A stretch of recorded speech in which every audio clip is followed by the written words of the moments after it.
In a quiet night, as the outer world begins to slow and the thoughts within you gently soften, perhaps this is the perfect moment to step into a story, not only about history, but about the very nature of being human. In a distant place, within the dry expanse of the Tarim Basin, where the wind moves across the sand like forgotten memories, archaeologists discovered something both strange and uncannily familiar. Hundreds of mummies, not mummies shaped by ritual, as in ancient Egypt, but human bodies, preserved almost entirely by nature itself. Their hair remains, their skin remains, even the expressions upon their faces, as if time itself had paused at their final moment. But what makes these discoveries truly haunting does not lie in their outward appearance. It lies within. When scientists analyzed their DNA, the results did not match any known population in human history. Not fully East Asian, not fully West Asian, not a clear branch within the migrations we once believed we understood, as if they belong to another story, a story never told. And if seen through the lens of Carl Gustav Jung, perhaps what draws us in is not only their mystery, but the strange sense of familiarity they carry. Because Jung believed that deep beneath the conscious mind of every human being, there exists an ancient layer of memory where images, people, and journeys do not belong to any one individual, but to all of humanity. And perhaps, when we look at these mummies, we are not only looking into the past, we are looking into a forgotten part of ourselves.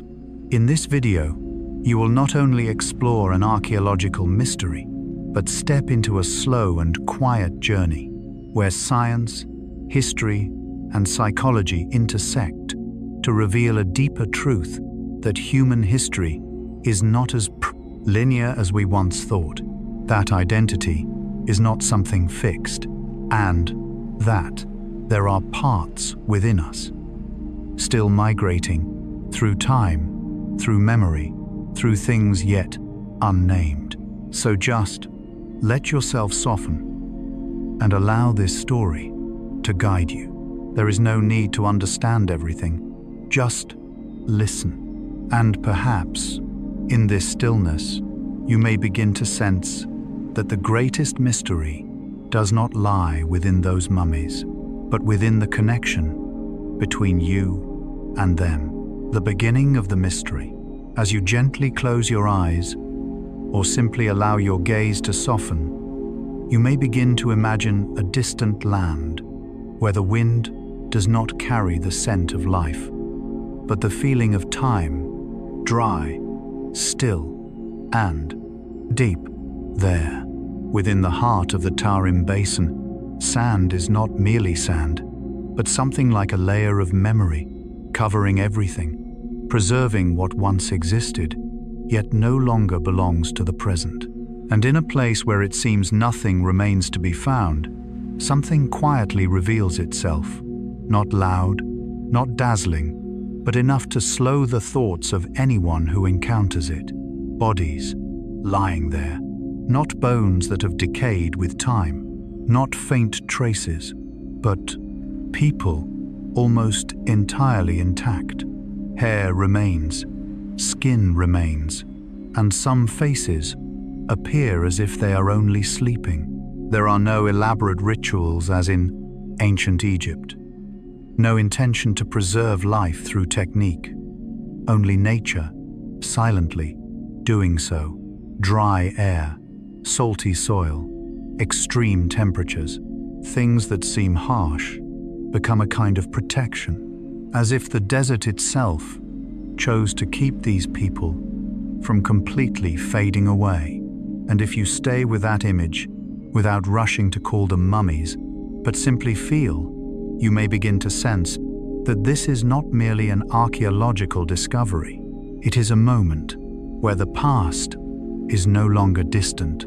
It is right there, close enough to be felt. But what deepens everything is not how well they are preserved. It is who they are. When scientists began to look beyond the surface, into the hidden layers within the body, their DNA did not align with anything we thought we knew. They do not belong to a clear people. They do not sit within familiar migration paths. They cannot be placed into a defined group, as if they do not fully belong to any story we have told about humanity. And if you pause here, without rushing toward an answer, you may feel something subtle, that the unease does not come from not knowing who they are, but from realizing that what we thought we understood is no longer certain. Jung once said that humans do not only fear the unknown, they also fear when what is known begins to crack, because then it is not just information that shifts, but the entire way we see the world, and perhaps these mummies touch that very place, a place deep within, a place where you no longer only ask, who are they, but begin to wonder, then who are we? Because if a community once existed, lived, loved, and passed through very real days, yet does not appear within familiar history, then it means the story of humanity is not as simple as we thought, not a straight line, not a clear map, but a network with branches forgotten, paths without traces, people who once existed yet were never told. And as you remain with that feeling, without needing explanation, a quiet stillness begins to emerge. You no longer need to know right away. You no longer need to place everything neatly. You can allow that some things do not need clarity to hold meaning. And then, if you look deeper still, you may notice that what makes these mummies special is not that they are different, but that they are so similar. They have hair, they have clothing, they carry everyday objects. They are not myths, not symbols. They are human, and that brings everything closer. No longer a distant mystery, but a part of the same story. A story that you too are within. And if you pause here, you may feel something very gentle, that the distance between you and them is not as far as it seems, not thousands of years, not geography, but simply time. And time, in this moment, begins to soften, as you imagine that they too once looked at the sky, felt the wind, lived through ordinary days, and then everything stopped. Not because they chose it, but because that is how every journey ends. And yet, they did not completely disappear. They remained, not in memory, but in the earth itself. And now, as they are found, they do not only tell their story, they open a space for you to feel. No need to understand everything. No need to know precisely. Just be there, in a moment where past and present gently touch, softly, deeply, and quietly. And if you stay long enough, within that quiet, you may begin to see that what matters is not solving the mystery, but allowing yourself to feel it. Not with the mind, but with something deeper within you, a part that has always existed and perhaps is remembering in its own way, slowly, softly, and in stillness. Limits of the evidence. As you continue to move more deeply into this journey, leaving behind what can be seen, what can be touched, and gently entering a more subtle space, you may begin to notice that not everything from the past is preserved in the same way. Some things remain intact: the skin, the hair, the objects, the physical traces, but other things have dissolved, leaving no clear mark. Impossible to touch, impossible to see. The language they once spoke, the beliefs they once carried, the way they understood the world and themselves. All of these did not remain in the sand. And if you pause here, without rushing to feel that something is missing, you may begin to sense something very gentle, that the past is not a complete picture. It is what remains. Not everything, only a part.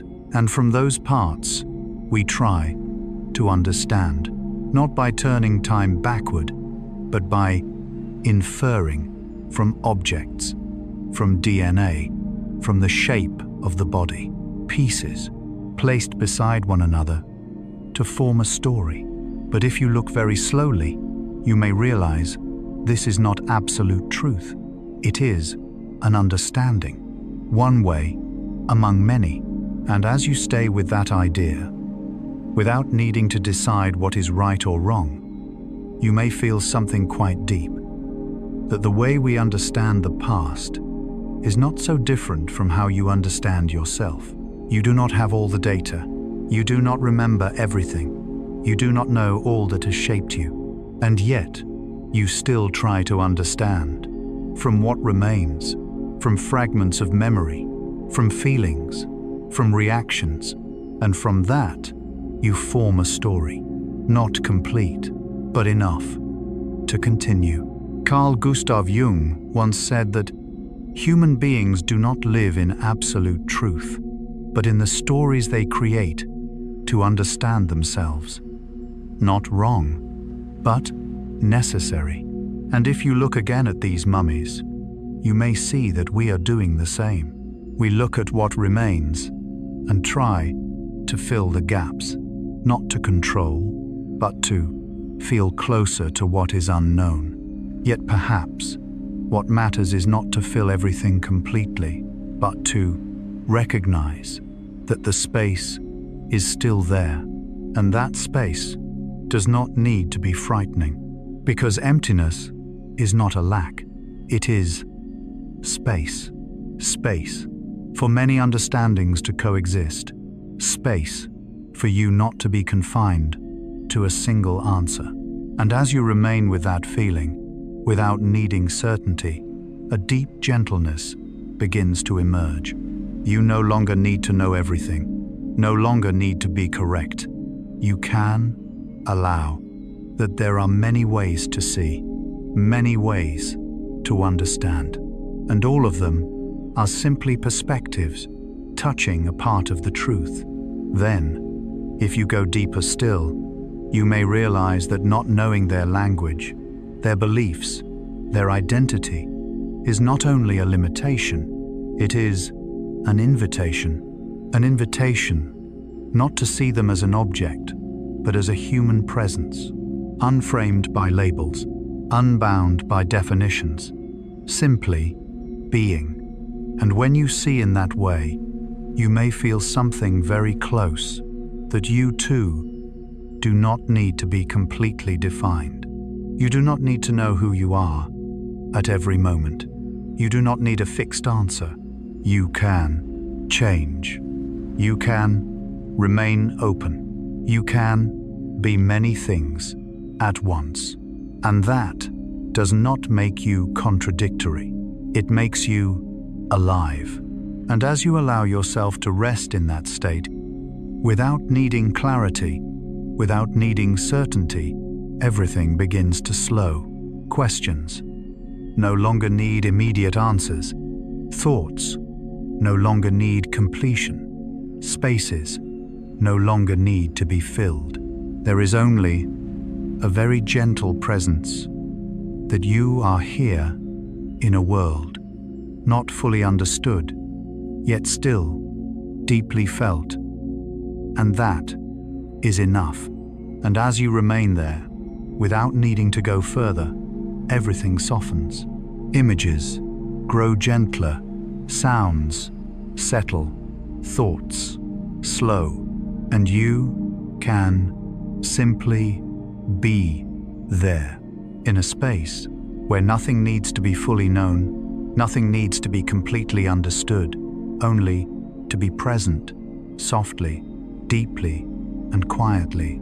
And as you continue to rest in that space, not rushing away, not pulling yourself back into what is familiar, you may begin to notice that these very limitations hold a quiet kind of beauty. Because if everything were clear, if every detail were known, if every question had an answer, then perhaps the story would close too quickly. There would be no space, no openness, no room for feeling. But here, there are things that cannot be known, not because they are hidden, but because they have passed in a way that leaves no trace. And because of that, you remain a little longer, not to search, but to stay with a story, not complete, to stay with a presence, not fully defined. And if you remain there, you may realize that this is not only how you meet the past, but how you meet yourself. Because if you look deeply, you do not fully know yourself either. You do not know everything that shaped you, all the influences from what you have forgotten, all the parts moving quietly within you. And yet, you still live, still feel, still continue. You do not need to fully understand in order to exist. Just as we do not need to fully understand those people to feel that they were real. Jung suggested that much of the human mind lies beyond awareness, and that trying to control or fully understand everything often creates tension. Instead, he offered something gentle that you can learn: to be with the unknown, not resisting, not rushing to explain, simply allowing it to be. And when you do, a natural balance begins to emerge.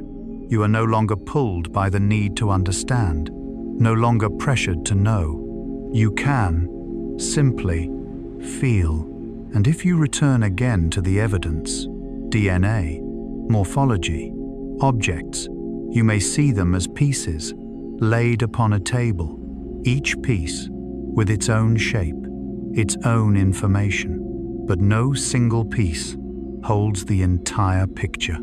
And when you try to assemble them, you may form an image. But that image is not the only one. Someone else may arrange them differently, understand them differently. And both may be true in their own way. And if you remain with that, you may realize something very subtle. That truth is not always a fixed point. It may be a field where many perspectives coexist, not excluding one another, but completing one another. And when you accept that, you no longer need to choose just one. You can hold many possibilities at once, not in confusion, but in openness. And that does not weaken you. It makes you more fluid, more spacious, and perhaps closer to truth as it truly is. Then, if you go deeper still, you may feel that not knowing their language, not knowing what they called each other, not knowing how they saw the world, does not make them more distant, but, in a quiet way, brings them closer. Because without labels, you are not limited by definitions. You are not guided by what you already know. You can see them more directly, without filters, without frameworks, simply as human beings. And in seeing that way, you may realize, perhaps this is also how you can see yourself, not through the labels you have given, not through the stories you have told, but more directly, more gently, more truthfully. You do not need to define who you are in a fixed way. You can change. You can remain open. You can be a process. And that does not need to be completed, only lived. And as you remain with that feeling, there is nowhere else you need to go. Everything softens. The unknown no longer feels threatening. Questions no longer need answers. There is only a gentle presence that you are here within a story, not complete, yet still enough to continue. And as you allow yourself to rest there, without resistance, without force, everything begins to return to a natural balance, not through understanding everything, but through acceptance, not through control, but through gentle release. And in that release, you do not lose anything. You simply become quieter, lighter, more spacious, and you can simply be there, in a space where nothing needs to be fully known, nothing needs to be completely understood, only to be present, softly, deeply, and quietly. Archaeological discovery. As you continue deeper into this story, moving beyond what has been found, and gently touching how it was discovered, something different begins to appear. No longer the stillness of resting bodies, but the slow movement of human beings in a journey to rediscover what was forgotten, because these mummies did not appear all at once. They were not discovered as a complete treasure. They emerged, gradually, piece by piece. At first, there were local people, not scientists, not researchers, just individuals, living near that land, passing through, touching, and sensing that something was unusual, not through knowledge, but through intuition, a natural sensitivity when encountering something that does not belong to the present. And if you pause here, you may feel something gentle, that not all discoveries begin with science. Some begin with feeling, with seeing before understanding, and that is also true for you. There are moments when you feel something before you can explain it. Not wrong, just not yet named. Then, over time, explorers arrived from distant lands, carrying questions, carrying different perspectives, and they began to observe, to record, to collect, not to feel, but to understand. And through that process, a story began to take shape, not complete, but a little clearer. Then, modern archaeology emerged, with tools, with methods, with data. Everything became more systematic, more structured, seemingly more precise. Yet, if you remain with the whole process, from local people to explorers to modern science, you may notice something quite deep. That understanding does not come from a single source. It is a journey where many perspectives overlap. One person feels, another observes, another analyzes, and together they form a picture, not complete, but increasingly clear. And if you see it this way, you may realize that how you understand yourself is much the same, not only through thought, not only through feeling, but through layers. What you sense, what you observe, what you interpret, all coexisting, not excluding, not denying, simply complementing. Then, when you look at specific places, Siauhe Cemetery, Gumugu, Zagunluk, names that may feel unfamiliar, yet hold layers of time. Each place, a fragment, a part of the story. No place holds everything, but each preserves something. And in that, you may realize there is no single center, no place that holds the entire truth. Everything is scattered, like memories, like experiences, like you. You are not a single point. You are many parts, many layers, and you do not need to gather everything into one fixed form. You can allow that fragmentation to be part of wholeness. Then, if you go deeper, you may see that excavation itself is not always perfect. There were times without control, findings not fully recorded, data lost, details gone. And if you pause there, you may feel something very real, that not everything is preserved perfectly. Not every story is fully told. Some parts are lost. Some things cannot return. And this is not only archaeology, it is also your life. Memories you no longer recall clearly. Moments that have passed beyond retrieval. Parts of you no longer as they once were. And if you see this, not as loss, but as part of being alive, a deep ease begins to emerge. You do not need to keep everything. You do not need to remember it all. You do not need to be complete. You can continue with what remains, and that is enough. Then there is something else. The influence of politics, debates, interpretations, stories shaped not only by data, but by people. And if you stay with that, you may realize that truth does not stand alone. It always comes with how it is seen, not making it false, only more complex. And when you accept that complexity, you no longer need a single answer. You can rest in a space where many possibilities coexist. No need to choose, no need to decide, only to notice. And as you remain there, everything slows.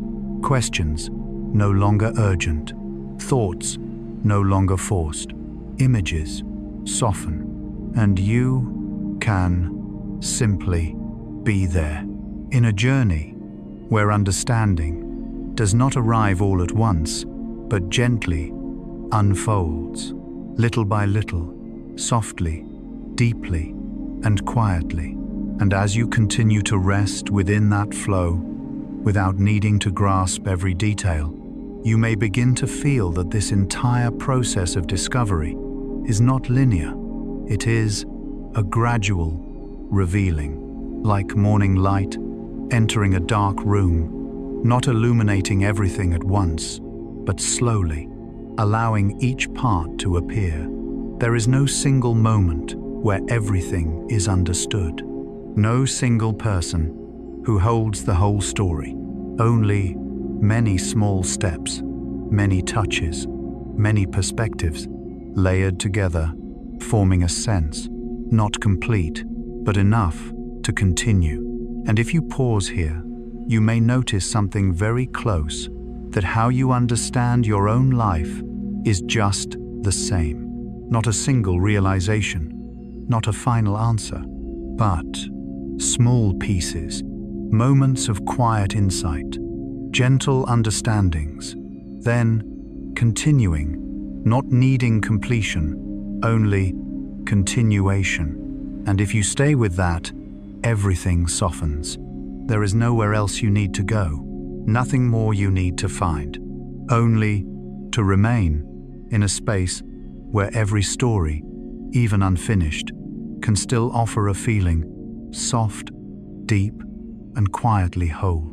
Material culture, signs of interweaving. As you continue to move deeper into this story, gently leaving behind the questions of origin, and beginning to touch the way these people once lived, something very subtle begins to emerge. No longer separation, but blending. Not a single culture standing alone, but currents meeting in the heart of the Tarim Basin, a place that seems enclosed by desert. There appear quiet signs of connection, not loud, not immediately clear, but enough to be felt. If you look at the fabrics, the garments, you may notice they do not belong to a single style. There are patterns that echo regions of the West, weaving techniques resembling those of steppe communities, details carrying the essence of Central Asia, as if each thread is not merely material, but a meeting between people from different places, between ways of living not entirely the same. And if you pause here, without rushing to analyze, you may sense something very gentle, that culture is not something fixed. It does not belong to only one place. It moves. It changes. It touches other places and carries parts of them, just as you also carry within you many influences. From places you have been, people you have met, experiences you have lived. You are not a pure identity. You are a combination. And that does not take away who you are. It makes you richer. Then, if you look at how they farmed, wheat from the west, millet from the east, two crops from different lands existing together in one space, not competing, not excluding, but sustaining life together. And if you stay with that image, you may feel something very deep. The difference does not have to create conflict.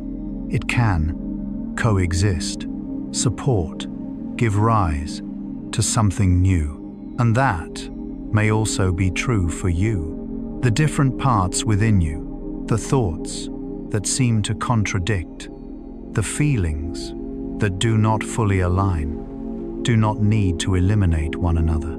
They can exist together, form a whole, not perfect, but real. Then, as you look at animal herding, sheep, goats, animals often associated with nomadic life, you may notice another quiet sign that this place did not only receive, it adapted, not only taking from elsewhere, but transforming into its own way of living. And if you pause here, you may recognize something very gentle, that you do this too. Each day, you receive, you experience, and then you transform, not keeping things unchanged, but reshaping them in your own way. And that is a form of creation, not creating from nothing, but combining and renewing.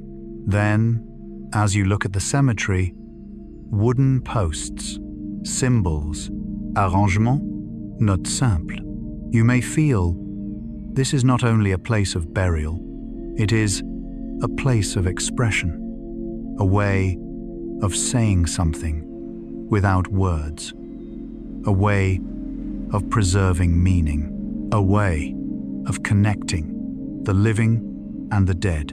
And if you remain with that, you may realize that humans always seek to create meaning, even without language, even without clear explanations. They still express, still leave traces. And you are the same. You do not only live, you create meaning through how you see, how you feel, how you are present, not needing to be grand, not needing to be clear, only to be true. Then, as you step back and see the whole, clothing, agriculture, herding, ritual, you may begin to sense this is not an isolated place, not a community cut off from the world, but a meeting point, a place where currents meet, not all at once, but gradually, not clearly, but subtly. And if you pause here, you may feel something very deep, that the world is not made of separate parts, but of connection, not always visible, not always understood, but always present.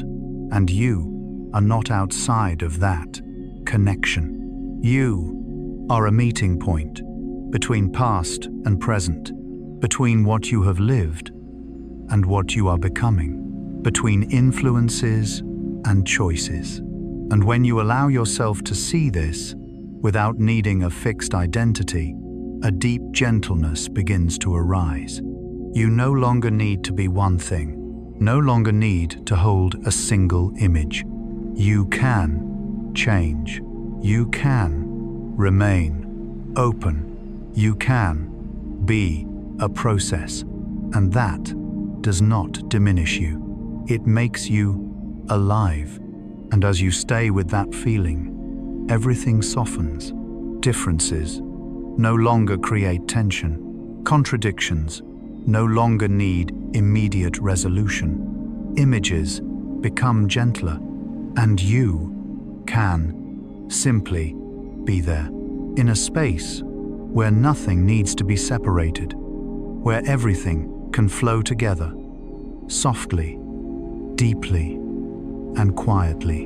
And as you continue to rest in that sense of interweaving, without rushing away, without pulling each element apart to analyze, you may begin to notice what is happening in that land is not merely mixing, but a natural blending, like rivers meeting, not losing themselves, yet no longer remaining the same.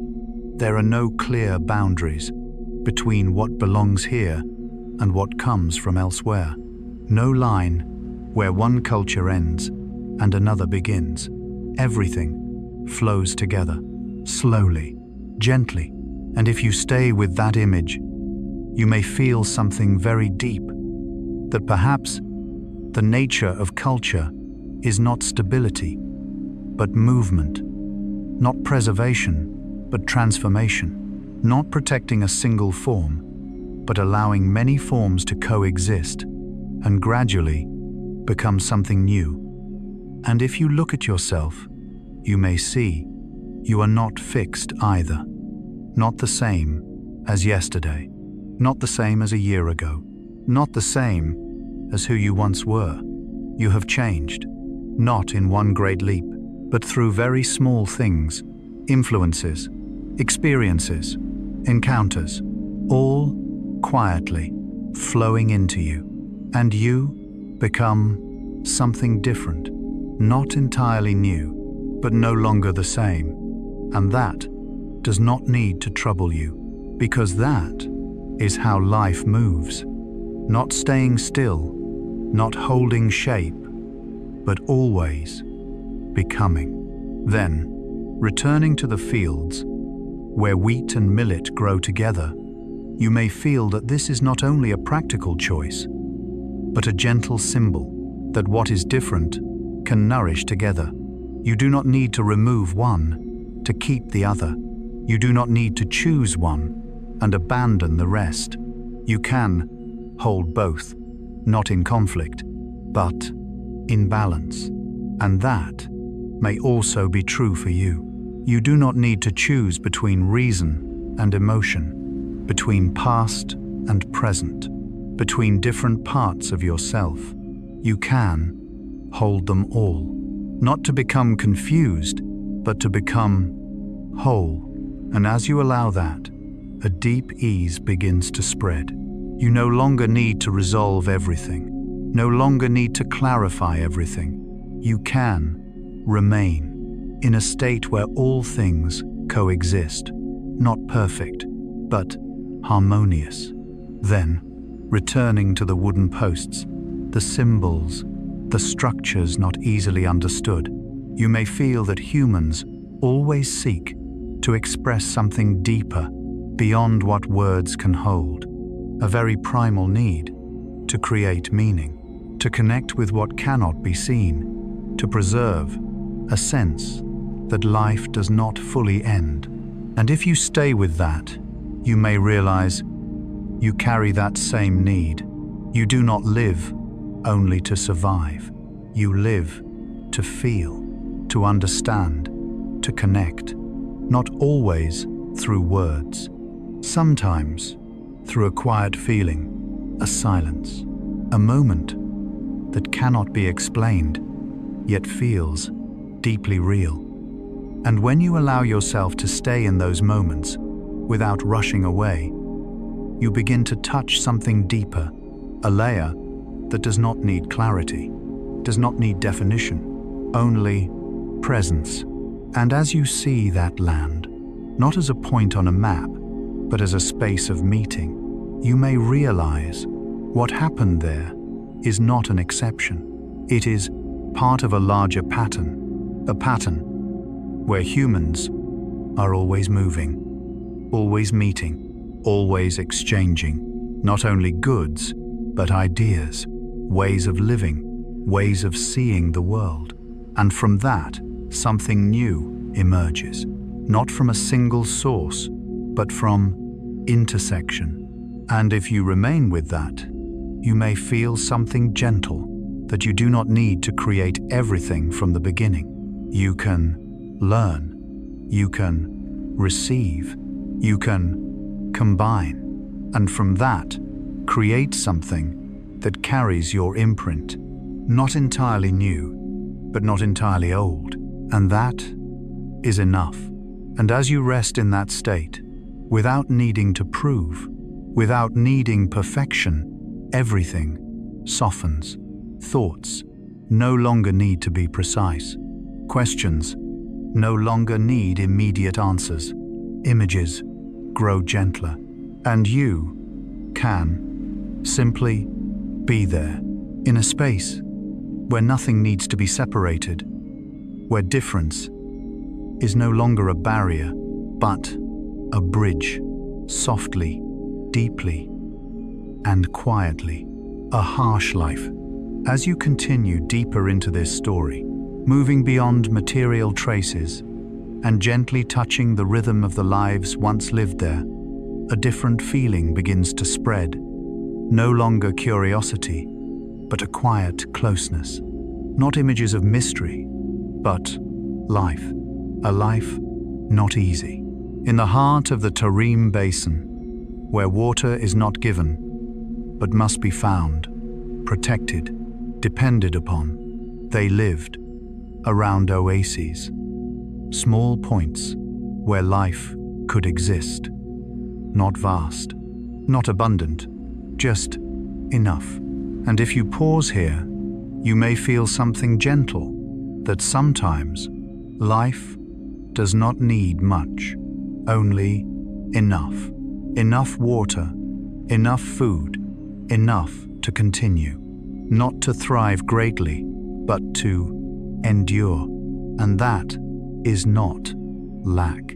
It is a subtle balance. Then, as you look at how they lived, not one single way, not only farming, not only herding, not only hunting, but all of them. A system, not entirely stable, but flexible. When one source failed, they turned to another. When conditions changed, they adapted, not through grand plans, but through small adjustments, very real, very close to nature. And if you stay with that, you may realize something deep, that life is not perfect control. It is the ability to adapt, not always having answers in advance, but always finding a way to continue. And that is true for you. You do not need to know everything. You do not need to prepare for all possibilities.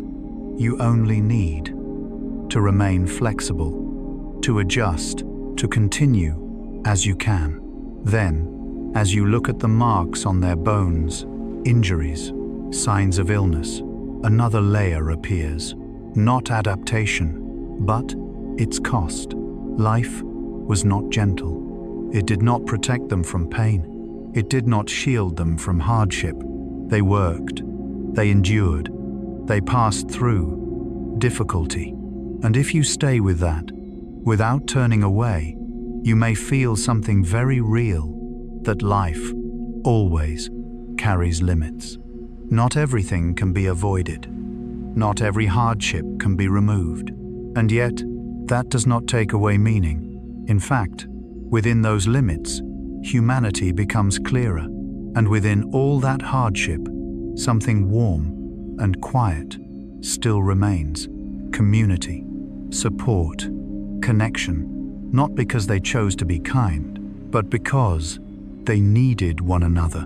In a harsh environment, no one survives alone. And so, they connected, they shared, they supported, not as a choice, but as something natural.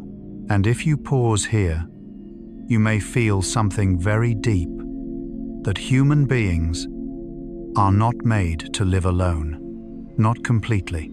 You may be independent, you may be self-reliant, but at some level, you still need connection. Not to depend, but to be more fully alive.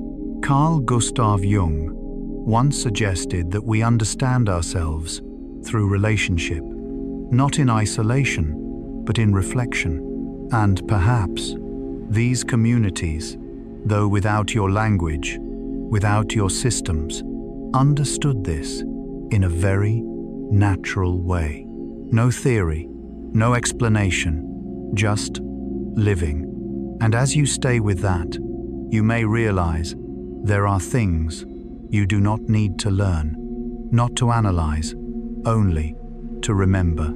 A quiet sense that you are not alone, that you are part of something larger, not abstract, but real, very near. Then, if you look deeper, you may see, in scarcity, people become clearer about what truly matters. There are not many choices, not much excess, only what is essential. And within that simplicity, there is clarity, not scattered, not hidden. And if you remain with that, you may feel something gentle, that perhaps you do not need much to feel enough. Not everything, not all achievements, only a few things that truly matter. And when you allow yourself to return to that simplicity, a deep ease begins to arise. You no longer need to hold so much, no longer need to chase so much. You can let go a little, not because you give up, but because you choose lightness. And as you remain with that feeling, everything slows. Thoughts no longer race. Worries no longer demand resolution. Images soften, and you can simply be there in a space where life, though harsh, continues, where people, though challenged, still connect, where you do not need to be strong at all times, only to be present, softly, deeply, and quietly. Roll within the ancient network. As you continue to drift a little deeper into this journey, gently moving beyond the stories of individual lives and widening your view, you may begin to feel that this land did not exist only for itself, but as part of a much larger current, not a center, not the brightest place, not a final destination, but a point of connection, a place where paths meet. Before people named great trade routes like the Silk Road, before clear maps, before recorded pathways, within the heart of the Tarim Basin, exchange was already happening. Not loudly, not formally, but continuously. Goods passing through, techniques spreading, crops carried from one place to another, not through a complete system, but through footsteps, encounters, very human exchanges. And if you pause here, not rushing to see it as a trade network, you may feel something very gentle, that the world is not connected by grand structures, but by small points, places not prominent, people unnamed, actions unnoticed. And yet, these are what create connection. And if you stay with that idea, you may begin to realize that you are also a point of connection, not the center of everything, not needing to be the most important. And yet, you still have influence in how you speak, how you act, how you are present.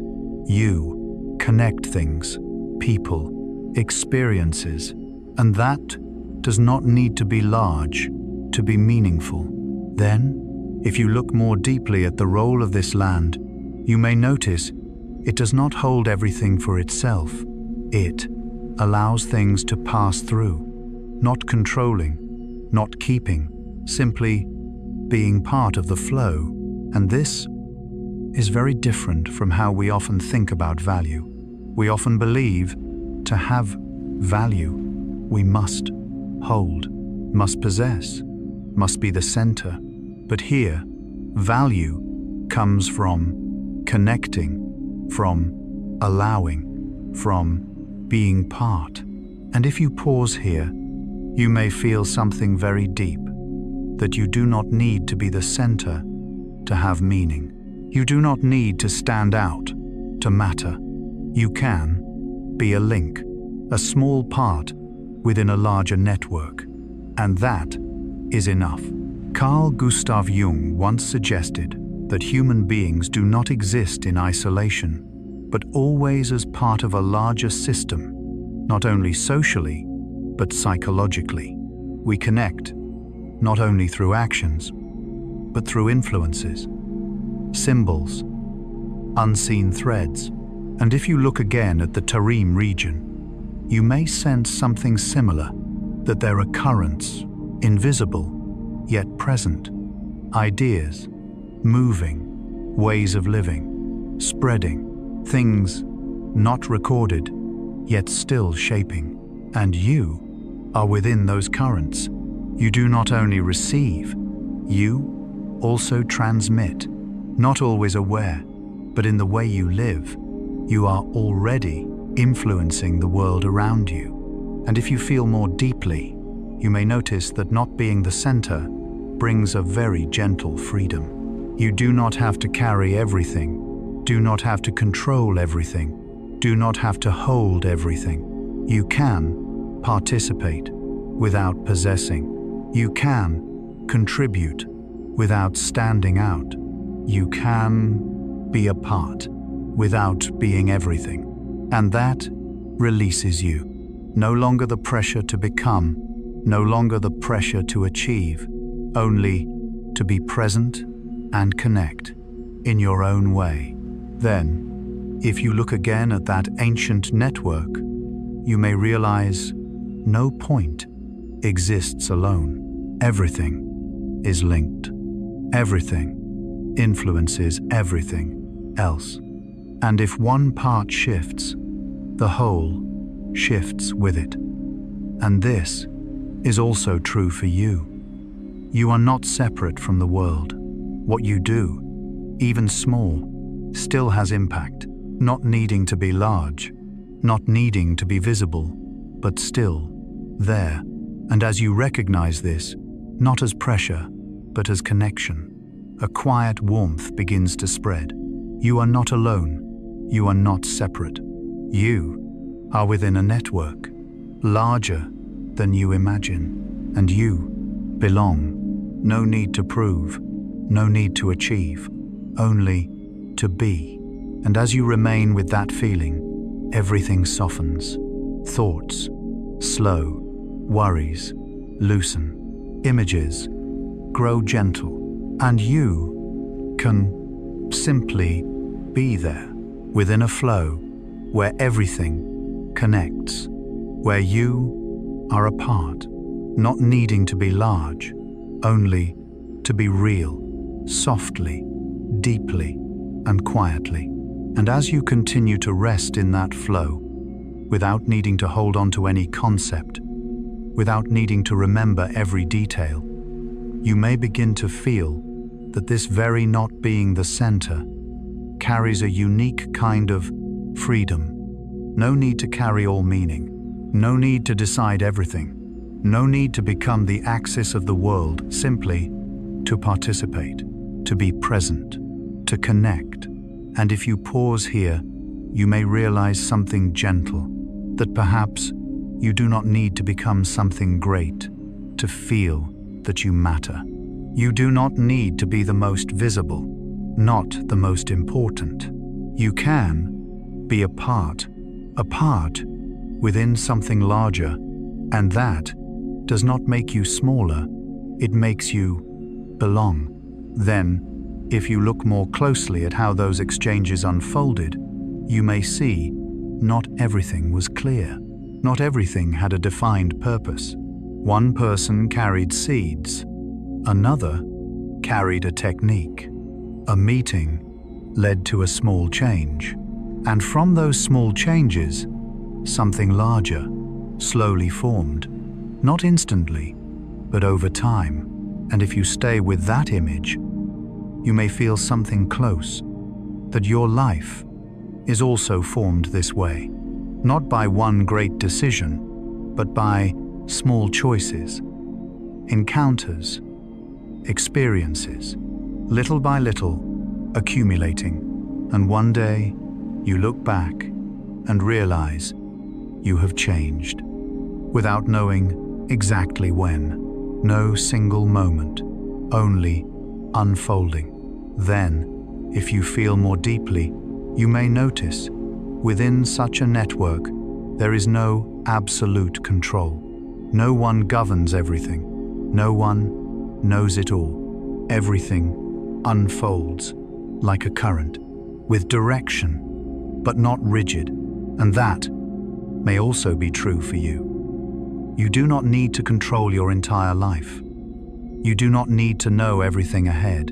You can trust the flow, not blindly, but with a gentle trust that you can adapt when things change. And as you allow yourself to rest in that, without holding too tightly, a deep relaxation begins to appear. You no longer need to strain, no longer need to manage every detail. You can loosen, not giving up, but not resisting. Then, returning to the image of ancient paths, without maps, without signs, only footsteps, following one another, you may feel something very deep, that the path does not always exist beforehand. Sometimes it is created. As you walk, you do not find the path. You make it with your steps. And this is also true for you. You do not need to wait for a clear road. You can step forward, not perfectly, not with certainty, only enough to continue. And from that, the path slowly appears. Then, as you see the entire network, you may realize value does not lie in each point alone, but in the connection between them. A point may be small, but when connected, it becomes part of something greater. And if you stay with that, you may realize you do not need to become everything on your own. You only need to connect with people around you, with what you do, with yourself. And from that, something larger naturally forms. No forcing, no complexity required, only truth. Then, if you feel more deeply, you may notice, within such a network, nothing is ever completely lost. Something may leave one place and appear somewhere else. An idea may fade here and continue elsewhere, and this may also be true for you. Not everything you have lived disappears. Not everything you have been through is lost. They may change form, shift into something else, but still remain in some way. And as you stay with that feeling, without holding too tightly, a deep lightness begins to arise. You no longer fear loss, no longer need to grasp. You can allow things to move as they do, knowing a part will remain, not as before, but still present. And as you rest there, everything quiets. Thoughts slow, worries loosen, images soften, and you can simply be there, within a flow where everything connects naturally, where you do not need to be the center, only a part, softly, deeply, and quietly, the mystery of DNA. As you continue deeper into this story, moving beyond what can be seen and entering a deeper layer where information no longer rests on the surface, but within the very structure of life, you begin to touch something very delicate, very subtle, and at times unsettling. That is DNA. Not an image, not a story, but tiny codes deep within, carrying traces of thousands of years. And when these codes are read, what appears is not clarity, but a blur, not matching, not fitting neatly into what we thought we knew, not belonging clearly to any single group. And if you pause here, you may feel something gentle, that what unsettles us is not knowing, but when what we thought we knew begins to loosen, because we are used to everything having a place, an origin, a name. But here, there is something that does not fit.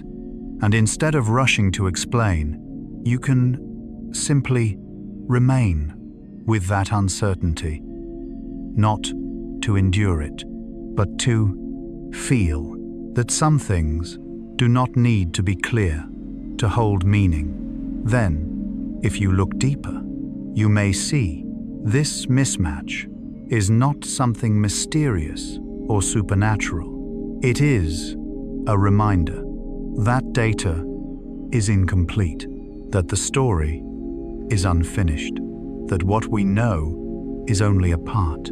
And if you stay with that, you may notice something close, that you also do not fully know yourself. You do not have all the data. You do not understand every cause. You do not remember everything. And yet, you exist. You feel. You continue. And that is enough. Then, as you look further back, you may see these people trace ancestry to an ancient population in Inner Asia, a lineage that lived long before modern divisions, a people who lived, moved, and gradually became isolated, not by choice, but by conditions.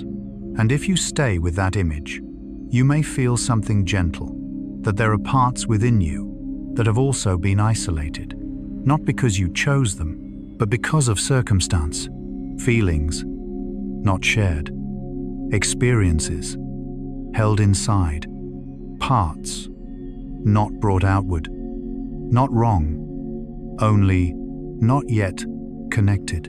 And that does not need to change immediately, only to be noticed. Then, over time, you may see they did not remain isolated forever. Gradually, there was mixing from steppe populations, from East Asian groups, not much, not suddenly, but slowly. And if you stay with that, you may realize something deep, that nothing remains completely separate. Nothing stays still forever. Even what seems isolated will change over time. And this is also true for you. Parts of you, once closed, can open. Things you once kept can connect. No forcing required, only time, only permission. Then, if you step back, you may see these people are not a supernatural mystery, not something beyond humanity, but a branch, a lesser-known branch, one not placed in familiar narratives, but still human. And if you pause here, you may feel something gentle, that not everything important is widely known. Not every story is fully told. Some things exist quietly, not prominent, not noticed, yet still meaningful. And this may also be true for you. You do not need to be seen to have meaning. Do not need recognition to exist. You can be part of a story not everyone knows, and still be real. Still, meaningful. Carl Gustav Jung once said that each person carries within them a part of human history, not only through genes, but through patterns, symbols, collective memory. And when you look at DNA, you are not only looking at biology, but a kind of memory, not one you recall, but one you carry. And as you stay with that, without needing to understand further, a gentle connection begins to emerge. You no longer feel separate from the past, no longer feel like an isolated self. You are part of a flow that began long ago and continues through you. And as you allow yourself to feel that, without analysis, everything softens. Questions no longer need answers. Thoughts no longer need clarity. Images grow gentle, and you can simply be there, in a space where you do not need to know everything to belong, where you are part of a story, wider, deeper, softly, deeply, and quietly. And as you remain in that deeper space, where information no longer feels like data, but like sensation, you may begin to realize what makes DNA meaningful is not only what it explains, but what it reveals, that there are layers of existence, unseen, yet present quietly, not loud, not visible, but enduring, like a current beneath the surface. And if you pause here, you may feel something gentle, that there are parts within you just like that, not clear thoughts, not named emotions, but tendencies, reactions, feelings that arise without full explanation, as if they were already there, not from yesterday, not from memory, but from somewhere deeper.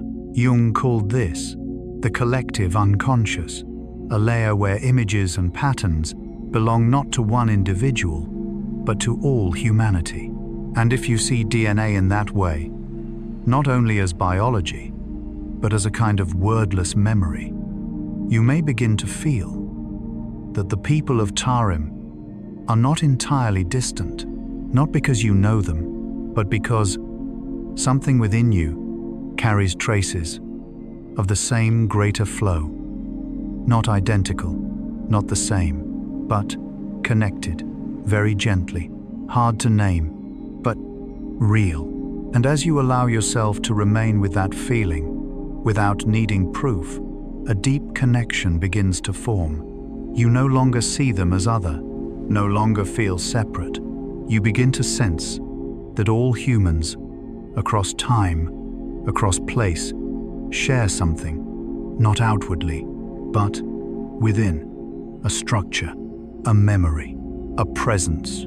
Then, returning to the idea of mismatch, you may realize, perhaps the issue is not that they do not belong, but that we expect everything to fit, to be clear, to belong within systems. But life does not always move that way.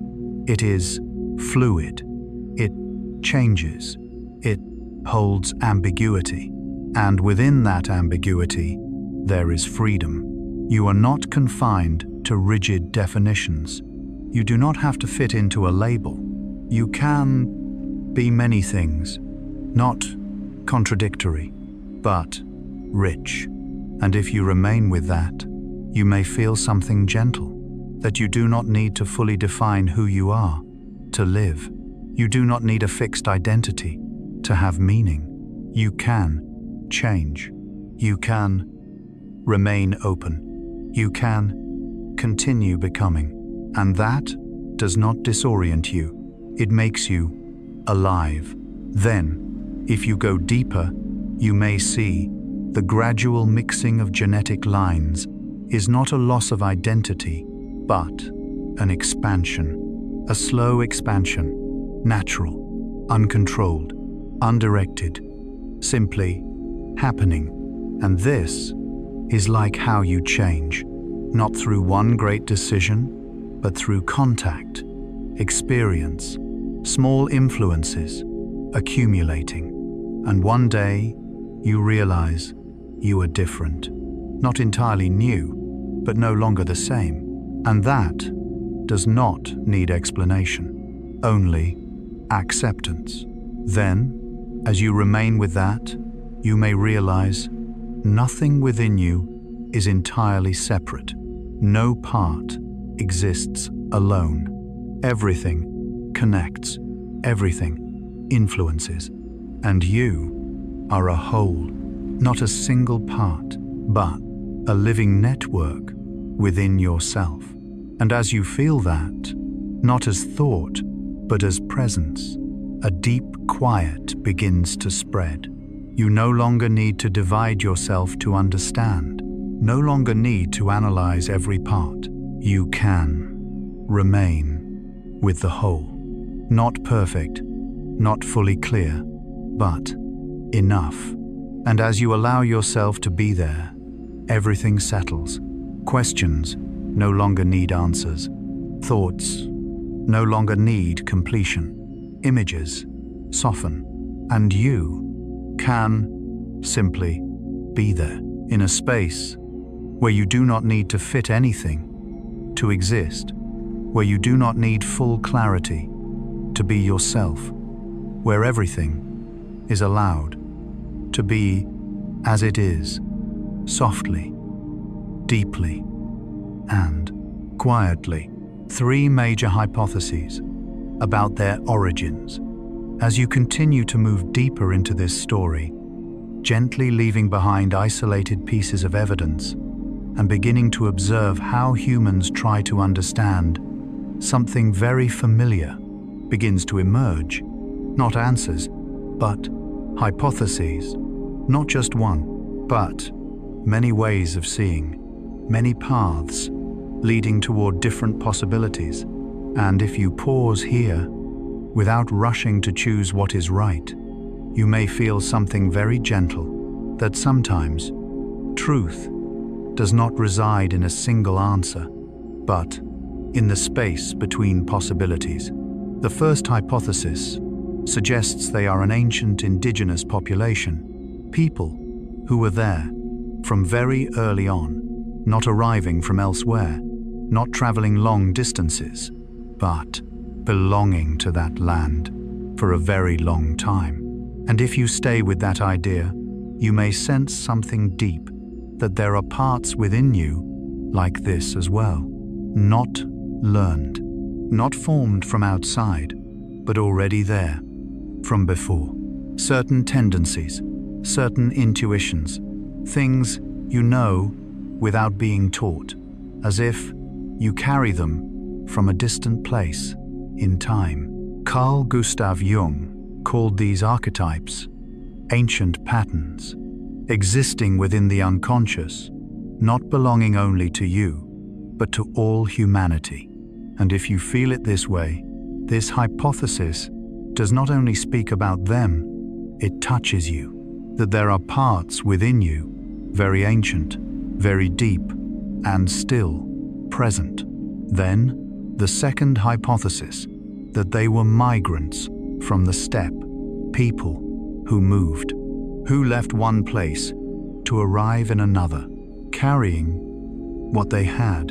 And if you stay with that image, you may feel something very close, that you are also a kind of migrant, not necessarily in geography, but within your own life.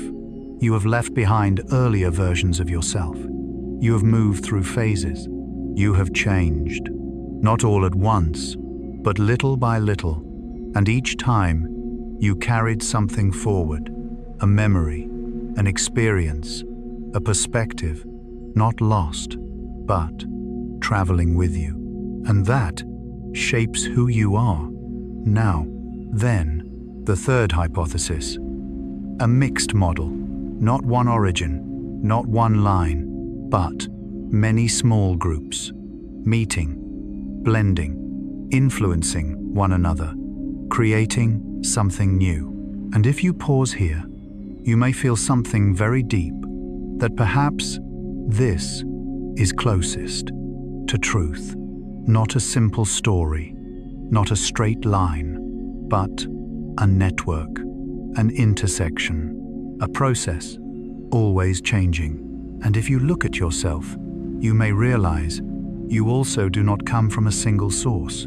You are a combination of what you have lived, people you have met, things you have learned, emotions you have felt, all blending together, not separate, not fully clear, but forming you. And when you allow yourself to see this, without needing to define a single origin, a deep lightness begins to emerge. You no longer need to figure out who you are within a fixed definition. You can be a process, a journey, a composition still unfolding, and that does not take away your identity.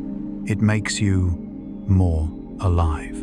Then, if you look again at the Tarim region, not as a fixed place, but as a space of meeting, you may feel that it is not only a point on a map, but a moment where currents intersect, not forever, but long enough to create something. And if you stay with that image, you may realize your life also has Tarim moments, times when many things meet, people, opportunities, changes, and from that, a new direction appears, not planned in advance, but formed along the way. And when you allow yourself to trust that process, without needing to control everything, a deep relaxation begins to spread. You no longer need to know everything ahead, no longer need certainty in every step. You can step forward and allow things to gradually unfold. Then, if you feel more deeply, you may notice that having many hypotheses is not a problem. It is a sign that truth is wide enough to hold many perspectives, that reality is not confined to a single answer, and you are the same. You do not need to be only one thing. You can be many things, not contradictory, but rich. And as you remain with that feeling, without needing to choose, everything softens. Questions no longer demand answers. Thoughts no longer need completion. Images grow gentle. And you can simply be there, in a space where you do not need full definition to be yourself, where you are a composition, still unfolding, softly, deeply, and quietly.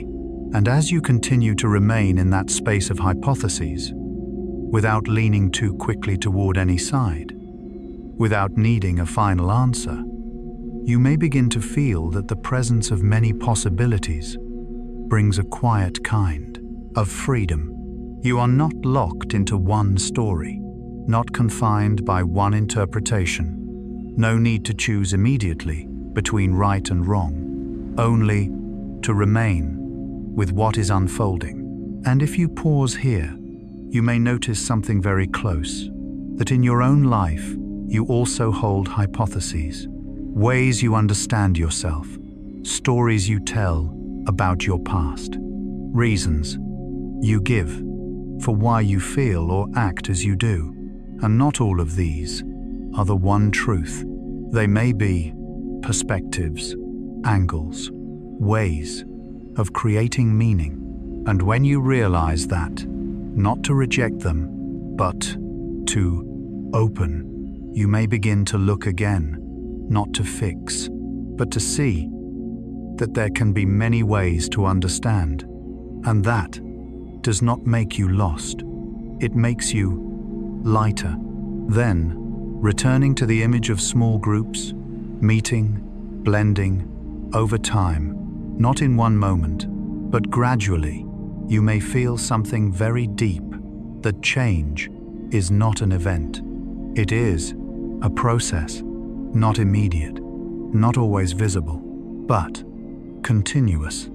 And if you stay with that, you may realize you do not need to change all at once. You do not need to become a different version in a single day. You can change, slowly, gently, little by little. And that is still change. No need to see it immediately. No need to prove it. Only to continue. Then, if you feel even deeper, you may notice, within that blending, nothing completely disappears. What came before remains. What comes after adds, and all coexist. Not in conflict, but in integration. And that may also be true for you. Your earlier selves have not vanished. They are still there, in how you respond, in how you feel, in how you see the world. But you are not confined by them. You can add, shift, expand, and become a richer whole, not erasing the past, but including it. Then, returning to the idea of Tarim as a meeting place, you may feel that some places are not final destinations, but transitional spaces, not where you remain forever, but where you meet, exchange, change. And if you stay with that, you may realize there are phases in your life like this too, not where you will stay, not who you will always be, but a transition, a place where you encounter new things, learn, shift. No need to keep everything, only carry what is needed and continue. And when you allow yourself to see life this way, without holding tightly to a fixed image, a deep ease begins to arise. You no longer fear change, no longer need to hold everything as it was. You can move through more lightly, more openly, trusting that each phase holds meaning in its own way. Then, if you feel more deeply, you may see that multiple hypotheses are not signs of ignorance, but signs of aliveness. That reality is not simple, not linear, but multidimensional. And when you accept that, you no longer need to simplify everything. You can remain within complexity, not lost, but expanded. And this is also true for you. You do not need to make yourself easy to understand. You do not need to reduce yourself into something simple. You can be complex. You can change. You can be many things at once. And that does not make you unclear. It makes you real. And as you stay with that feeling, everything softens. Questions no longer demand answers. Thoughts no longer need completion. Images grow gentle. And you can simply be there, in a space where you do not need to be a single answer, where you are a process, still unfolding, where all possibilities are allowed to exist, softly, deeply, and quietly. Science and politics. As you continue deeper into this story, moving beyond layers of time and gently touching the present, something different begins to emerge. No longer the stillness of the past, but movement, alive, human, because these mummies do not remain only in the sand. They enter our world, and when they do, they are no longer just data. They become part of questions, debates, perspectives, not always the same. And if you pause here, you may feel something gentle, that when humans encounter the past, they do not bring only curiosity, they bring themselves, beliefs, desires, ways of seeing. And from that, the past is no longer entirely neutral. It becomes a mirror, reflecting what we are seeking. Then you may notice these mummies begin to be placed into questions. Who has the right to study them? Who has the right to speak about them? Who is considered their descendant? Questions, not only scientific, but human, about identity, ownership, belonging. And if you remain with that, you may realize something deep, that humans do not only want to understand, they want to belong, to know they are part of the story, to find their place within time. And that is not wrong. It is deeply human. But when that need becomes too strong, it can gently, subtly blur truth, not intentionally, but quietly. Then, if you look at how information is shared, you may notice some stories are told in very different ways. Some simplified, some emphasized, some distorted. Like the phrase, European mummies in China, a way of speaking that captures attention, but does not fully reflect complexity. And if you pause here, you may feel something gentle, that humans are often drawn to simple stories, clear labels, quick conclusions, because they are easy. But truth is not always simple. It is layered, complex, and sometimes cannot be contained in a single sentence. And if you stay with that, you may realize you may do the same with yourself.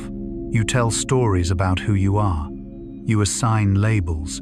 You simplify what is complex. Not wrong, just one way.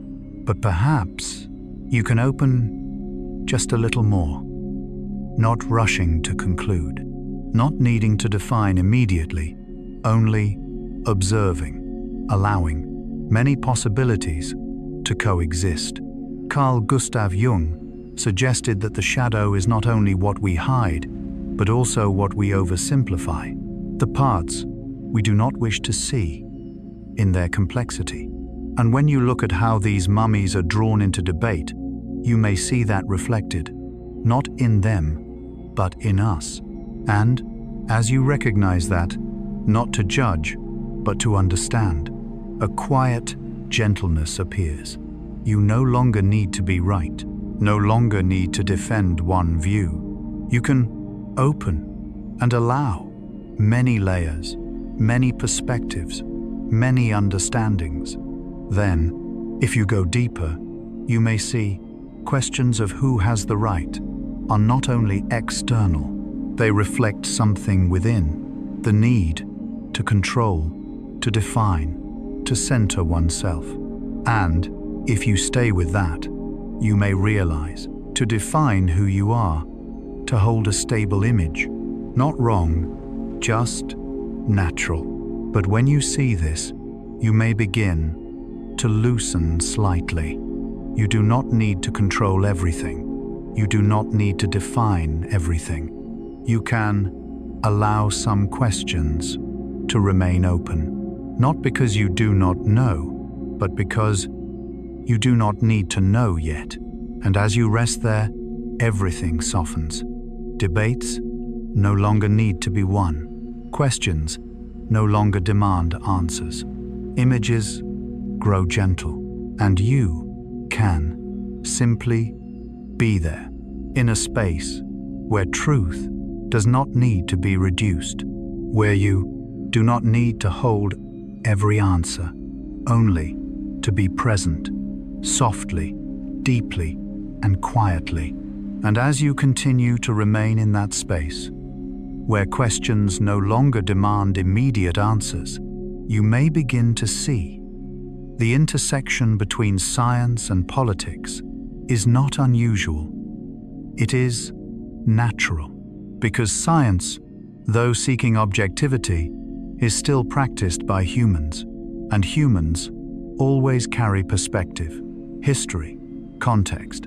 And if you pause here, you may feel something gentle, that no view stands completely outside, no position is entirely neutral. We always see from somewhere, and that does not make understanding false, only more human. And as you remain with that, without needing to resolve it, everything becomes softer, more open, more spacious, and you can simply be there, in a space where you do not need to choose sides, where you can see without judging, where everything is allowed in its complexity, softly, deeply, and quietly. The larger message. As you arrive at this part of the journey, everything begins to slow down naturally. There are no longer many questions to open, but instead, a gentle settling, like a long river after many bends, finally becoming calm. And there, you can begin to look back, not at each separate detail, but at the whole, the people, the traces, the stories, all existing together in a picture not completely clear, but deeply real. And if you pause here, you may notice something important, that perhaps what we are looking at is not a supernatural mystery, not something beyond logic, not an exception in human history, but an example, a vivid example of complexity, of how humans do not follow a straight line, do not come from a single source, do not exist within clear boundaries.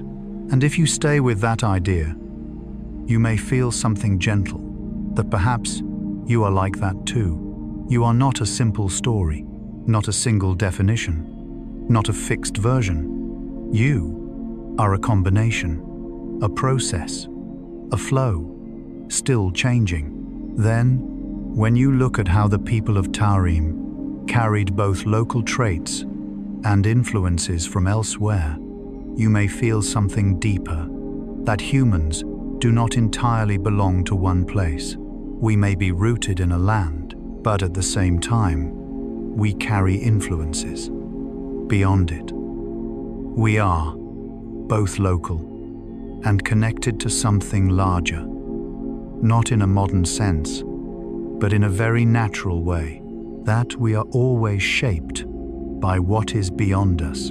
And if you stay with that, you may realize you do not need to limit yourself to a single identity.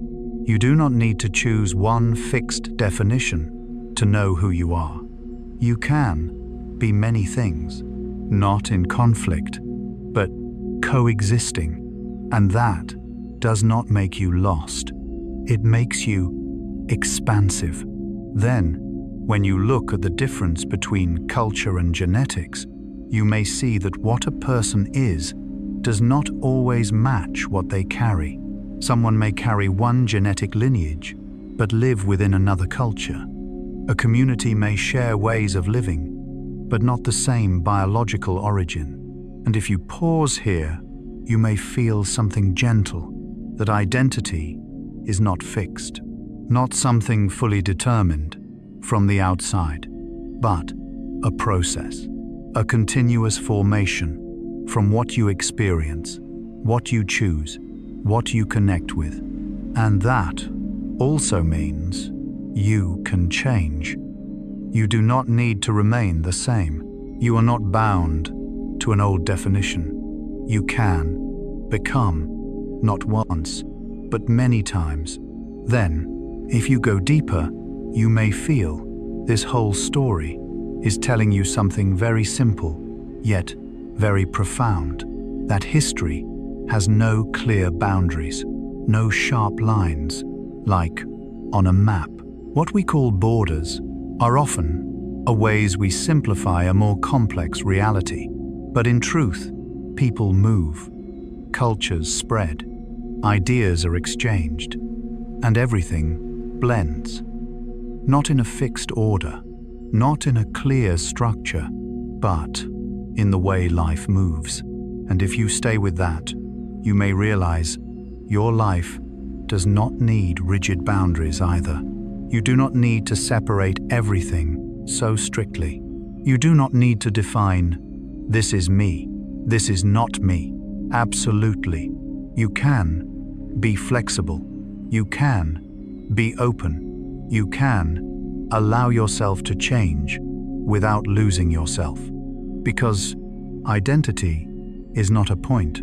It is a process, a movement, an ongoing becoming. Carl Gustav Jung once said that a human being is not a finished entity, but a process moving toward wholeness. Not by becoming perfect, but by accepting and integrating different parts of oneself. And perhaps this is what the story has been gently pointing toward.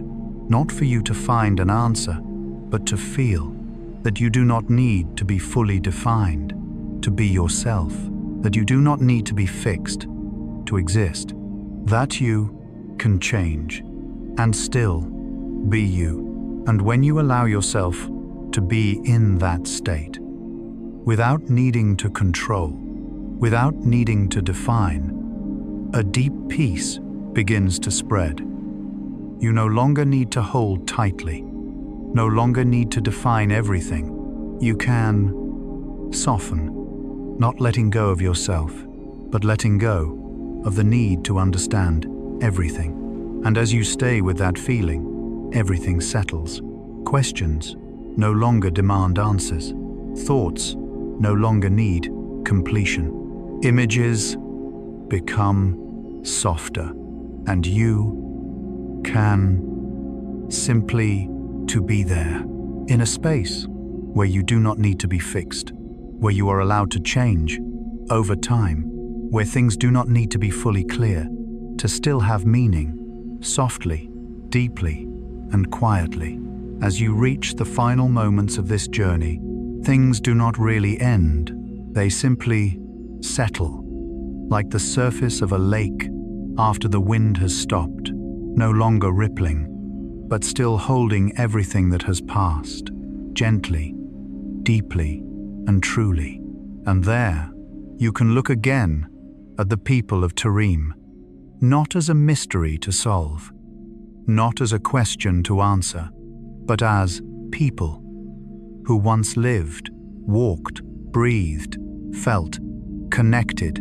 They are part of a long human lineage, not in a mystical sense, but in a very real way, a flow extending through time, carrying traces not always visible, but always present. And if you pause here, you may feel something gentle, that you are the same. You do not begin from nothing. You carry not only what you remember, but what came before you. Tendencies, feelings, things you never learned, but somehow know, and that does not need to be fully explained, only felt. And from everything you have seen, one quiet message remains. You do not need to understand everything to live fully. You do not need to be complete to be enough.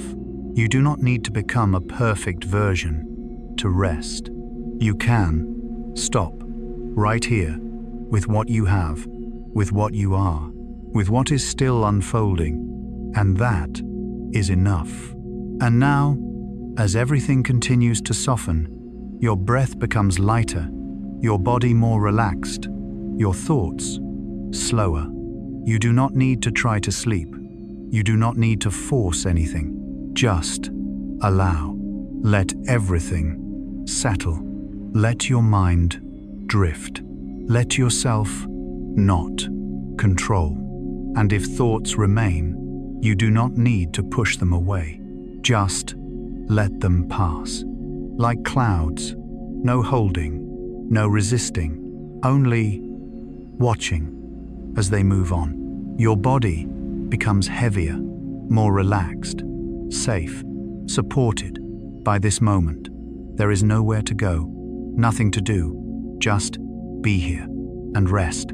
And in that quiet, you may realize nothing is missing. Nothing needs fixing. Nothing needs completing. There is only you, present, soft, deep, and at peace. And now, let everything fade, gently, naturally, without effort. Sleep deeply, rest softly, and be at peace.